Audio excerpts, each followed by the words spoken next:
আপনি একদিনও সেই যোগ্য ছেলেদের জন্য আপনি ভাবেননি, আপনি কখনো ভাবেননি, কারণ আপনি চুরি করেছিলেন।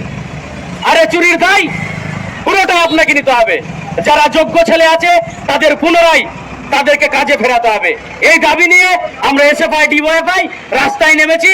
আমরা রাস্তায় থাকবো যতক্ষণ পর্যন্ত যারা যোগ্য, যারা অযোগ্য বাছাই করে অযোগ্যদের দৃষ্টান্তমূলক শাস্তি যদি আপনি না দিতে পারেন, তাহলে আমরা এই রাস্তায় ছিলাম, রাস্তায় আছি, এই রাস্তায় থাকবো। আজকে শুধু এই পথসভা না, আমরা আগামী দিনে এর থেকে আরো বৃহত্তর আন্দোলনে নামবো যদি যোগ্য যারা শিক্ষক ছিলেন তাদের যদি কাজে ফেরানো না হয়। আপনি কি পেয়েছেন? হ্যাঁ, কদিন আগে কি গতকালকে দেখলাম ওই চোর কুনালটা যে পিজন ভ্যান বাজাতো, আমরা ব্যান্ড বাজা বারাত শুনেছি, কিন্তু পিজন ভ্যান বাজা বারাত যে ছিল কুনাল ঘোষ, সেই কুনাল ঘোষ সে কালকে ওই এবিপি আনন্দে ঘন্টাখানেক সুমনে বসে বলছে, হ্যাঁ আমরা মোটামুটি ওই 2021 থেকেই জানতাম, আমাদের কানে খবর ছিল যে পার্থ চট্টোপাধ্যায় এই চাকরির নামে টাকা তুলছে, আর এই ঘুষের টাকার জন্যই আমরা পার্থ চট্টোপাধ্যায়কে শিক্ষামন্ত্রীর পদ থেকে সরিয়ে ফেলেছিলাম। যখন আপনি 2021 থেকে আপনি জানেন বা আপনার দল জানে যে চাকরির জন্য টাকা নিচ্ছে পার্থ চট্টোপাধ্যায়, তাহলে আপনারা আপনার দলের বিরুদ্ধে ব্যবস্থা নেননি কেন? যারা টাকা নিয়েছে তাদের বিরুদ্ধে ব্যবস্থা নেননি কেন? আপনারা এগুলো জানতেন, কারণ আপনারা মিলেজুলে খান।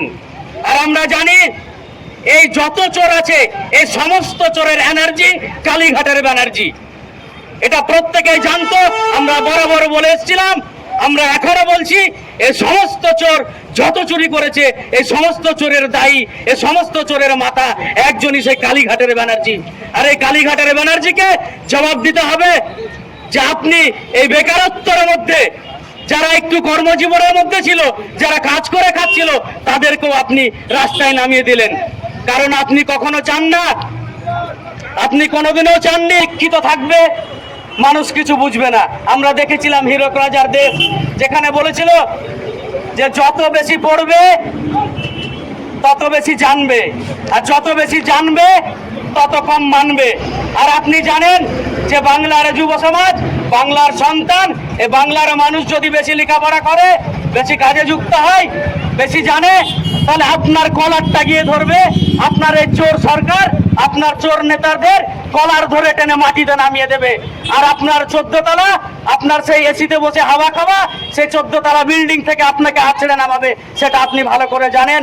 তাই আপনি এই শিক্ষা ব্যবস্থাকে মাটির তলায় পাঠিয়ে দিচ্ছেন, আপনি শিক্ষককে স্কুল থেকে বের করে দিচ্ছেন। আমরা বরাবরই বলে আসছি যে বাংলার কোনো স্কুলে পর্যাপ্ত শিক্ষক নেই। এই দাবি নিয়ে আমরা অনেকবার অনেক জায়গায় পথে নেমেছি। বাংলায় কোনো স্কুলে, কোনো মাদ্রাসায় পর্যাপ্ত শিক্ষক আপনি দিতে পারেননি। যে হাতে কোনো দুটো শিক্ষক ছিল, সেই শিক্ষকের মধ্যে আপনারা 2-4টে পয়সা খেয়ে সেই চোর চুরি করে আপনারা অযোগ্য শিক্ষকদের ঢুকিয়ে দিয়ে আজকে যারা যোগ্য শিক্ষক ছিলেন তাদেরকে আপনারা রাস্তায় নামালেন। আজকে শুধুমাত্র বাংলার আমার ঘরের বা যারা আপনারা যাচ্ছেন তাদের ঘরের না, আমি পুলিশকে বলবো, সিভিকদের বলবো, আপনাদের ঘরের সন্তানও এখানে চাকরি করত। আমি কালকে রায়গঞ্জে একটা প্রোগ্রামে ছিলাম, সেখানেও দেখলাম একজন পুলিশ অফিসারের মেয়ের চাকরি চলে গেছে। ওনারও ব্যথা আছে, ওনারও বুকে ব্যথা হয় যে আমার চাকরি চলে গেছে।